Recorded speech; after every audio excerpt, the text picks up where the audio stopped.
Today we're going to quickly add your printer to Mac OS 12 on your Brother MFCL2710DW. In the top left corner, click the Apple icon. Then click System Preferences. Next, double-click Printers and Scanners. Click the plus button located below the printers list.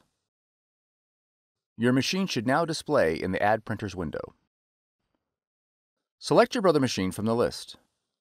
In the Use dropdown, verify that the default driver has been selected. Then click Add. If your machine is not found, it is most likely due to an error in device discovery protocols. You'll need to reboot your computer, the Brother machine, and your router to make sure the network is completely refreshed and can attempt device discovery again. Once added, your Brother machine is ready to print. For more tutorials, FAQs, and videos, visit us at www.brother-usa.com. If you found this video helpful, be sure to subscribe. Thank you for choosing Brother.